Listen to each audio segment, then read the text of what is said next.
他点燃了一根昂贵的名牌雪茄，可却在享受完最浓厚的第一口后，毫不犹豫的就将其给丢进了身后的垃圾桶内。伴随着汽油与烟头绽放而出的熊熊烈火，身为肇事者的他不仅没有丝毫在意，甚至还潇洒的开上超跑离开了事发地。只见他熟练的拨通消防队的报警电话汇报灾情，再用精湛的话术套出了对方的行进路线，确认所有信息没有遗漏后，男人立马便将跑车停进了目标旁的小巷内。接着他拿出事先准备好的工作服开始换装，待到一切准备就绪时，他便直接挂在了行驶而来的消防车上。就这样，男人凭借着自己超强的个人能力，不仅混进了有着重重安保的安特卫普钻石区内，甚至还饶有兴致地与身后的保安打了声招呼。等到消防车路过下一个拐角时，他便顺势跳车，不偏不倚地落在了一个井盖旁，再用随身携带的工具将其撬开后，师爷直接一头钻进了乌烟瘴气的下水道中。接着他不慌不忙地来到任务地点，利用高科技激光手电筒为自己打开了一条通道，而这里便是他此行任务的目的地，一个有着超强安保守护的小金库。只见师爷将数个小型炸弹安放在保险柜上，伴随着一声猛烈的爆炸，百万钞票漫天飞舞，但却没有一张能进入师爷的法眼。他径直地走向了保险库的正中央，从中拿出了一个毫不起眼的小盒子，因为这里面存放的钻石才是真正值钱的东西。本以为他会倒卖这玩意大赚一笔，却没想到从不顺遂人愿的师爷居然拿着这些钻石去和黑帮大佬做了一笔交易。在看到桌上纯度高达999的宝贝后，黑帮大佬很是满意的递给了师爷一张纸条，上面写着另一个犯罪集团大本营的坐标。只见师爷慢悠悠地将其发送到了总部的指令台后，美国空军立马便对其实施了精准的导弹打击。原本只要完成了这起任务，师爷在干掉面前的黑帮大佬就可以当场退役高枕无忧，可却没想到意外竟在此时发生。大佬倒酒时突然手抖将其倒在了钻石之上，混迹江湖多年的他当即便发现了异常。 Why is it beating on the diamonds? They are uncut diamonds. There's a few on them. Yeah, but then It smells like tar.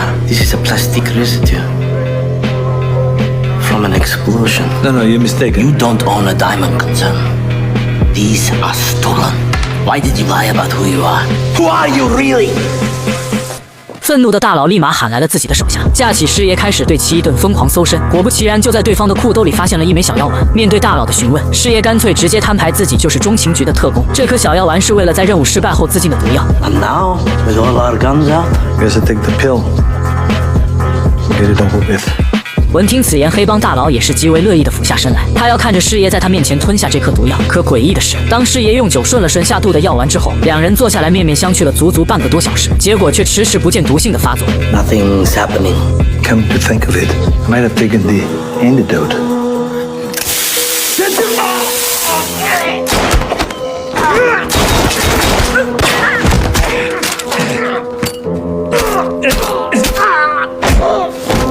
虽然不太顺利，但至少还是成功完成了这起落幕之战。事后，师爷还不忘拿走桌上的钻石，毕竟退役后的海滩度假生活可少不了必要的开销。然而令他没想到的是，第二天回到家准备庆祝一番的师爷，却在意外中发现了一个惊人的秘密。因为自己工作的特殊性需要隐瞒，师爷的家人们皆以为他只是个卖健身器材的傻老头。今天他终于见上了自己那引以为傲的小女儿艾玛。可奇怪的是，对方的手臂上似乎有着某些内伤。对此，艾玛声称自己是玩滑板时摔倒了。 起初师爷并未深究，但当他1周后前往中情局做退役交接时，老搭档巴里却告诉他，上头又派发了一个新的任务。中情局有一名代号熊猫的特工正在圭亚那的恐怖分子基地中卧底。根据情报显示，熊猫极有可能会在下周暴露身份。于是上头希望师爷能在退役前最后执行一起任务，只要助熊猫拿到恐怖分子的核弹箱，再连同其一起带回国内即可。画面中的这名恐怖分子头目叫做波罗，他的父亲在25年前死在了师爷的刀下。虽然如今波罗已经长大成人继承父业，但他不仅不知晓此事，甚至还以为师爷是自己的恩人。于是两人才刚一见面，波罗便满怀热情地带领师爷参观起了自己的营地。然而也就在此时，这名芳龄才刚满75岁的年轻特工，在看到不远处的搏击比赛后，当场被吓成了孙子。因为擂台上有一名身手矫健的女子，正是自己那从不喝酒、抽烟、说脏话的好女儿艾玛。Holy shit! Holy shit! 看着擂台上身手矫健、极其反差的女儿，师爷悬着的心终于是彻底凉透了。 只见紧张刺激的比赛结束后，恐怖分子头目当即便将两人引荐在了一起。不过对视一眼的时间，双方立马都明白了对方的身份，只是明面上还装作初次见面般的互相打了声招呼。I liked your shoulder trick. Yeah, I've been working on it for 6 months. Careful. I know someone that hurt their shoulder roller skating. 然而等周围人都走后，父女俩的情绪突然一下就炸开了锅。师爷愤怒地将电话打给了自己的后勤巴里，而对方显然早就知晓此事，无奈下他还是接通了屏幕上的视频邀请。 My daughter's in the CIA. Hey, buddy. Uncle Barry? Hi, pumpkin. What the fuck? Hey, what's your language? Lower your voice. First, we are a quarter mile from the compound.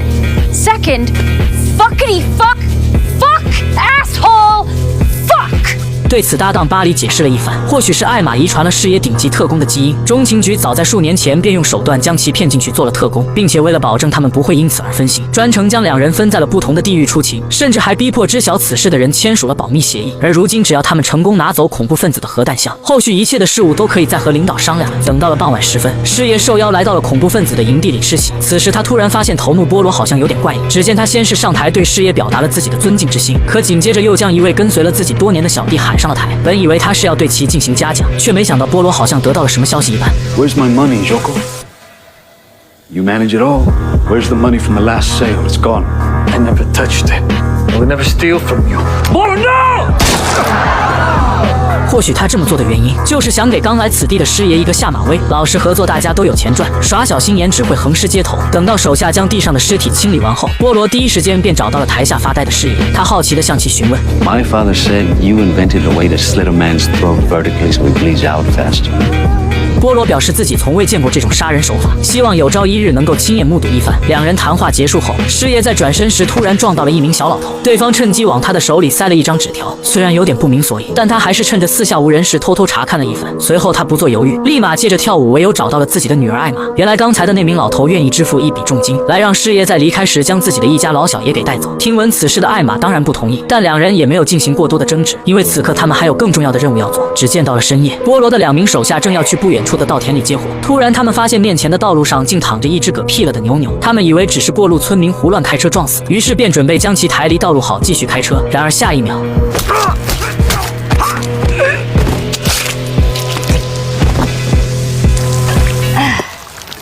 要我说，艾玛也是真够变态，居然不顾牛牛的感受钻进了他的身体里偷袭。师爷虽说无奈，但也犟不过他，两人只好赶紧先将尸体装进了后备箱中，接着开上吉普准备前往稻田里找接货人。因为中情局告诉师爷，这个接货人知晓艾玛的真实身份，他们必须赶紧找机会处理掉对方。然而令人没想到的是，这对父女直到现在还在争论一些有的没的破事。师爷指责艾玛出了个狗屁不会的男人，而艾玛则阴阳师爷被自己老婆给戴了绿帽。两人一时如辩论大会般的争执不下，浑然没有顾及已经被他们撞上了西天的接货人。 Okay, now what? Suck it up. Mom likes the guy. I'm talking about the bodies. 到了第二天，自认为已经处理好一切的艾玛拿出了笔记，准备和师爷商量偷取核弹箱的路线。由于营地里不允许私自携带武器，艾玛便拿出了自己在黑市上偷偷交易的2把真理，一把全自动的步枪和一把粉红色的小左轮。显然吃亏的是轮到了师爷。然而正当两人准备继续商量对策时，门外却突然传来了波罗的怒吼声。毕竟昨晚接货人失踪的事情非同小可，波罗的2把手当即便将疑心放到了他们的头上。师爷本想对此解释一番，可没想到就在此时，河边却突然传来了女人的呐喊。不明所以的波罗立马和2把手前往查看，只见河面上赫然漂浮着昨晚接货小弟的2具尸体，并且波罗还发现其中一名小弟的脖子上竟有一条垂直的伤口。愤怒的波罗立马召集了所有小弟，开始封锁全营地搜寻师爷。然而令人没想到的是，艾玛已经带着师爷一同来到了藏匿核弹箱的位置，并且还有昨晚那名塞纸条的小老头。 No, stick the note under his door before we went after Troy. What if he's a loyalist to Boro? Then he would have shot us already. They're not coming with us. We're not with Burrow. 眼看波罗的追兵就快要搜寻到这里，师爷立马便想了一出对策。他将核弹箱的坐标发送给了后勤巴里，让对方用黑客手段营造了一个即将爆炸的声音。几名小弟当场被吓尿，而师爷则不费吹灰之力便拿到了核弹箱。紧接着几人开上小弟遗漏的吉普车，开始朝着直升机的接应地前进。然而巨大的动静还是让波罗的人发现了他们，并且追逐的过程中，艾玛还不幸被射中左臂。护女心切的师爷立马拿出了自己的粉红左轮开始还击，可颠簸的车辆让这名老特工根本没办法瞄准，于是一气之下他直接跳上了对方的车。 Shit.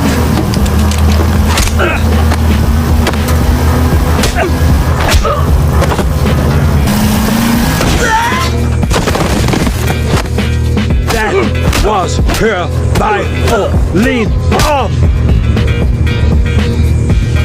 What? 随后几人一路飞驰，终于来到了事先约好的接应地。可就在直升机即将到来之前，波罗却已经带着一众小弟找到了这里。自知情况不妙的师爷只好举手投降。Do you have any idea? I trusted you. Tell me who you're working with. 眼见师爷不做回答，波罗立马变态发作，将小老头的女儿给抓住，以他的生命做威胁，逼迫师爷说出真话。可没想到见此情形的师爷不仅没有妥协，甚至还告诉了波罗他父亲死亡的真相。 I held him by his collar over the edge. He was crying like a little baby. He was begging me for his life. He been pissed himself. I will torture you all! This child! Days of agony until I tire of it! I'm stupid.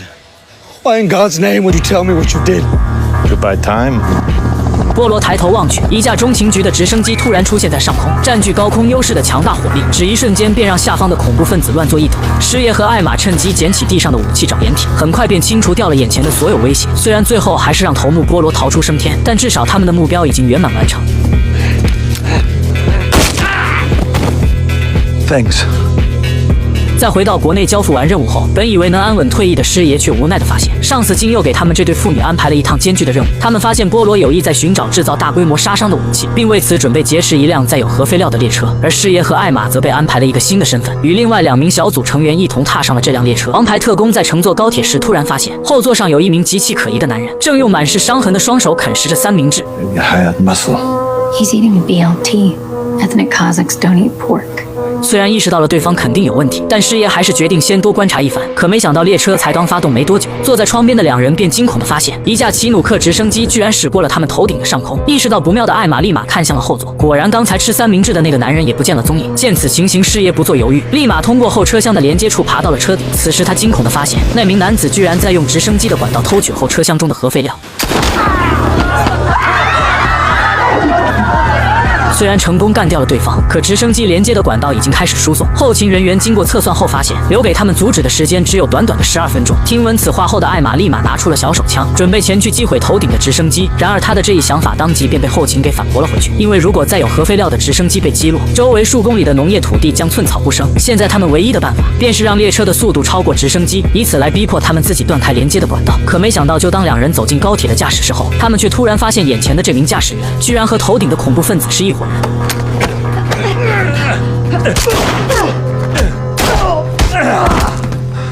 在一段激情的父女混合双打后，他们不仅成功干掉了列车驾驶员，甚至就连自动加速的按钮也被误伤摧毁。无奈的2人只好赶紧询问后勤解决方法。Guys, there should be a floor panel right near you, by the door. Okay, I take care of this. 只见师爷不做犹豫，立马和女儿一起打开了地板下的冷却箱。可磁悬浮的冷却液既不能太多，也不能太少。Well, how many coolant valves do I need to open here? 可就在胖妹紧张的计算数据时，意外却发生了。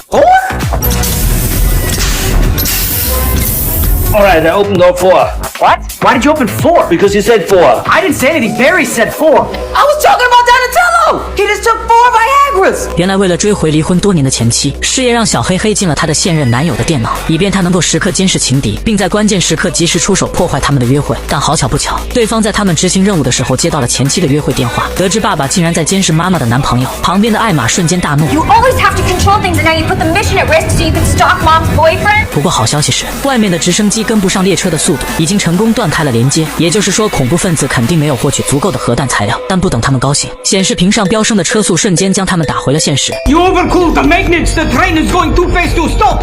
When it reaches the depot in Nur Sultan, everyone on board and half the town will be killed. 虽然还生着爸爸的气，可是到如今，艾玛只能赶紧和他商量如何补救。他想到，既然冷却磁铁会让列车加速，那如果倒点热的东西进去，是不是就能让列车减速？答案是肯定的。但问题是，现在的加热材料只有列车上的核废料，所以他必须爬到车厢顶部去拿那条连接着油罐车的管子，而外面的风力足以把他整个人都吹下去。师爷怎么可能让他出去送死？ We can't do nothing. 关键时刻，师爷想到一个办法，他拿出带来的2件磁铁背心，一人1件分别穿上，这样他就可以攀在天花板上，利用磁力保护女儿不被吹走。然而临近目标，艾玛发现管子在空中飘来飘去，她必须和爸爸解开磁铁吸附，才能跳上去抓住管子。这可把师爷纠结坏了，他怎么舍得让宝贝女儿冒这种险？可架不住女儿的强硬要求，最终也只能咬了咬牙配合她的行动。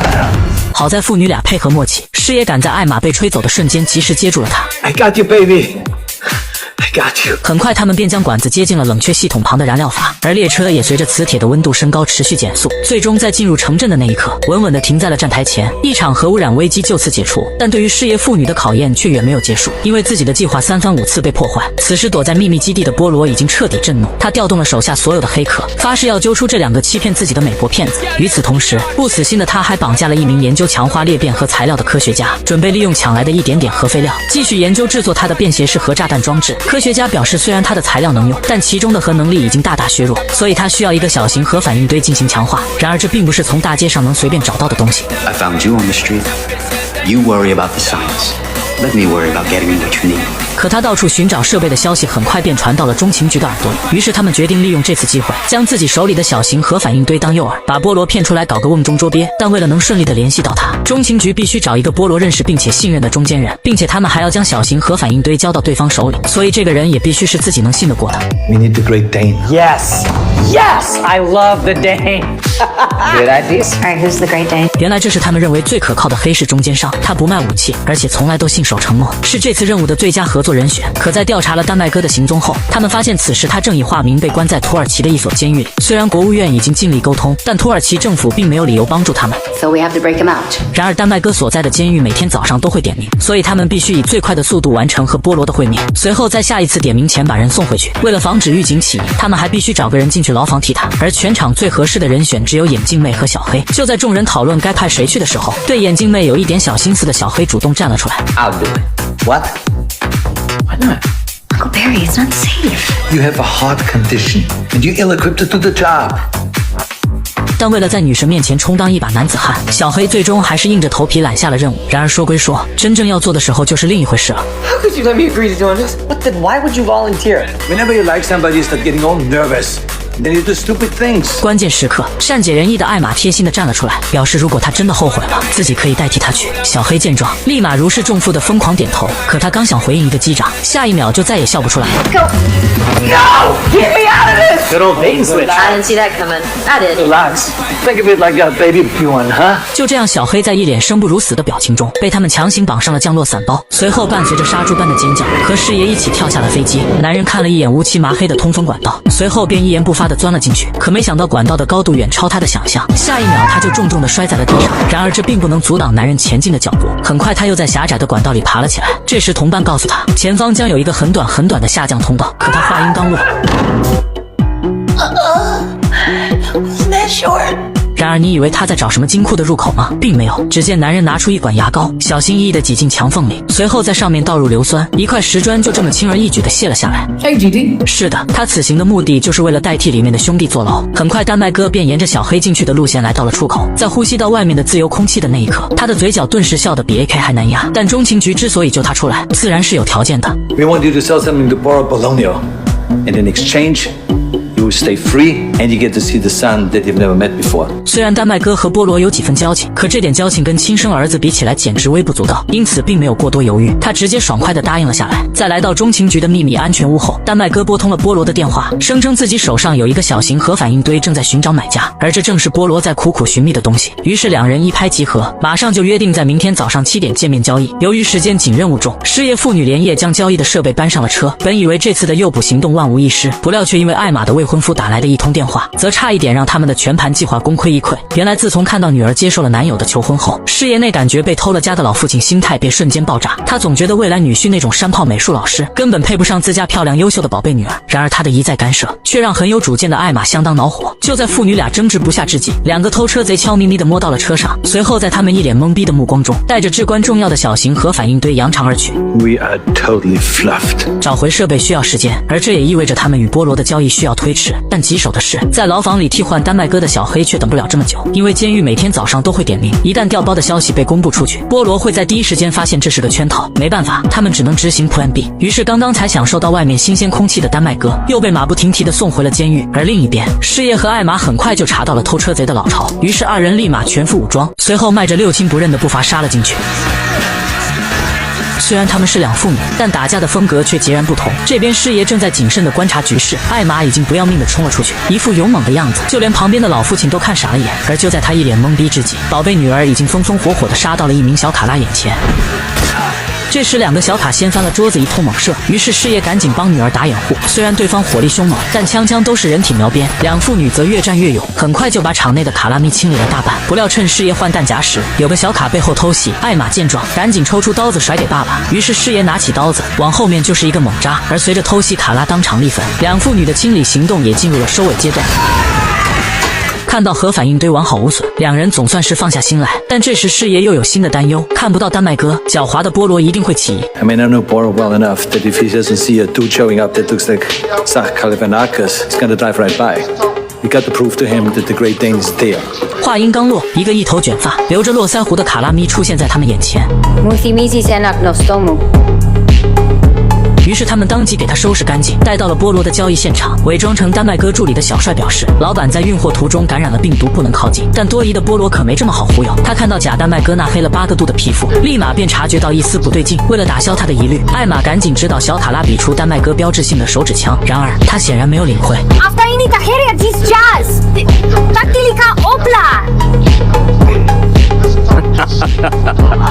看到对方比出了熟悉的手势，波罗总算放下了戒备。可就在他示意手下开枪验货的时候，突然发现丹麦哥的腰子上渗透出血迹。 It's bleeding.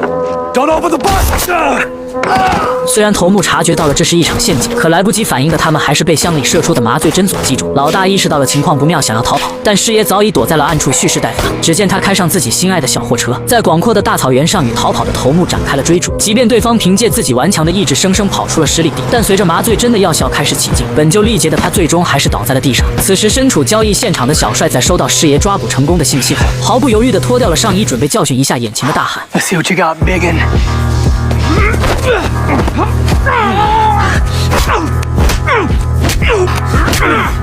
Why would you go down?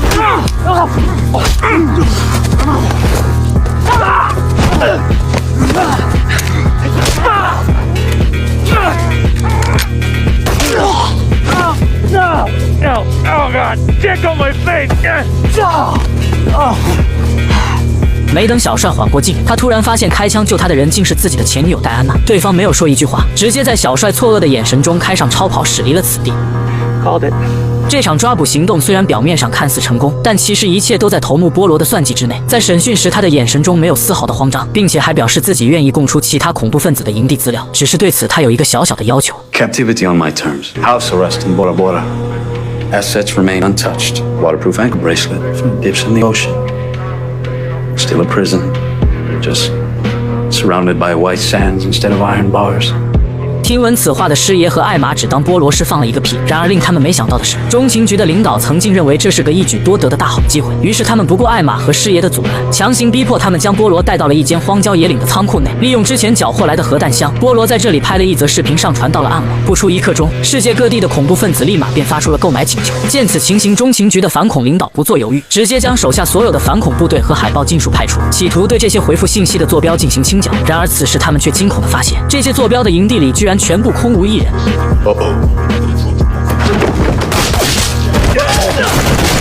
直到这时，众人才发现，原来波罗的目标自始至终都是那只核弹手提箱。当初交易时，他也是故意被抓，在利用伪造的恐怖分子信息支开了大量的反恐部队后，人手不足的仓库立马便遭到了波罗手下的攻击。无奈众人只能眼睁睁地看着波罗将核弹手提箱拿走，随后不慌不忙地逃离了仓库。反恐领导看到这一幕后直接暴怒，他不敢相信自己做了个多么错误的决定。于是，在1周后的会议上，中情局直接将目标转变成了诛杀波罗。他们通过情报部门的调查，发现波罗正藏身在塞尔维亚的一间地下室内。为了让特工们顺利完成任务，总部联系了欧洲的邻国，利用运输棺材为由，让特工们带上了大量先进的武器潜伏入境。落地后的几人不做犹豫，立马更换交通工具出发前往波罗的营地。但就在此时，却发生了可怕的一幕：当地的恐怖分子居然对刚落地的几人展开了袭击。师爷立马意识到了对方已经被波罗收买，于是特工们不做犹豫，直接拿出了超级武器。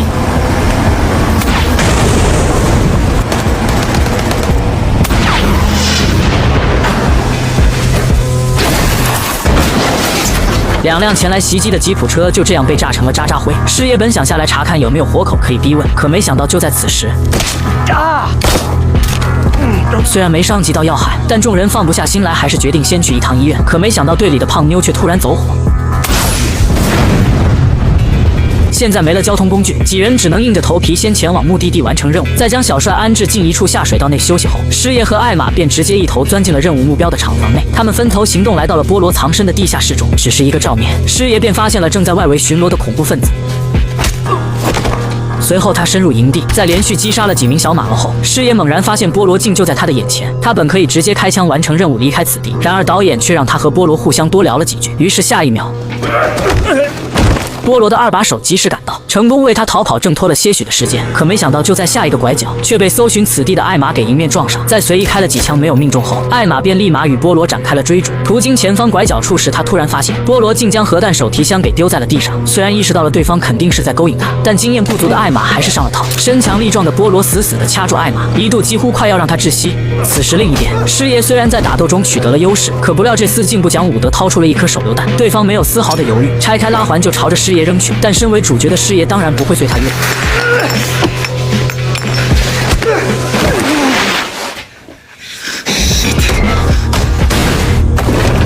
爆炸的余波让艾玛顺势挣脱了束缚，可本就脆弱的地下室也因此开始发生坍塌，大量的碎石将唯一进出的洞口给封堵，并且此时后勤人员还发现，他们所在的地下室温度开始急剧飙升。如果核弹手提箱里的雷管达到阈值被引爆的话，包括特工在内的所有人都将葬身于此。听闻此话后的胖妞立马带着小帅离开了下水道，师爷也赶紧四处呼喊寻找女儿艾玛。焦急的他甚至还跑到了外面的井盖旁疯狂敲击，但已经年过古稀的他又怎能用蛮力将其打开呢？于是聪明的他拿起了一旁的钢管，利用在剑桥学习的杠杆原理，这位老父亲终于将面前锈迹斑斑的井盖给撬开。好在继承他智慧的艾玛也找到了这间通风口，为了逃离此地，他不得不和波罗临时休战一起合作。依靠着对方的搭桥，艾玛很快便抓住师爷爬出了管道外。然而这次天真的波罗却失算了，师爷恶狠狠地看了眼管道下懵逼的他，随后便直接转身逃离了此地。无助的波罗只能瘫在原地，开始做起一些无用功的祈祷。随着一声爆炸过后，所有的一切尘归尘土归土。后勤告诉他们，爆炸中心点朝着地下扩散，这场博弈的最终赢家也算是落下了帷幕。可令所有人都没想到的是，半年后师爷的老婆与男朋友举行了一场婚礼，一心想挽留的他将自己的勋章送给了老婆。然而下一秒，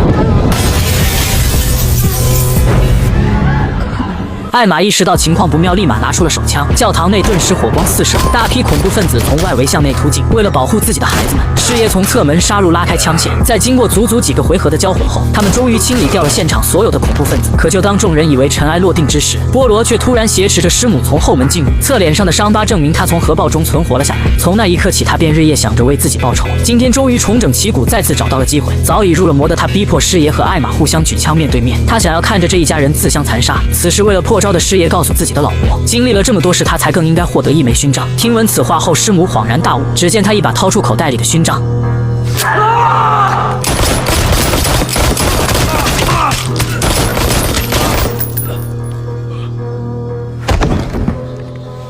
这下波罗即便是看10000遍广子也没办法重生了。事后小帅和胖妞也支援到了此地，虽然波罗已经死了，但他们却带来了一件更加离谱的消息，他们所有人的身份都被波罗给曝光。师爷辛勤了一辈子，肯定会有不少仇家上门报复，为此中情局只能将他们全员安排上车，未来何去何从还有待商榷。但至少面目全非第1季到此全部结束。Totally FUBA.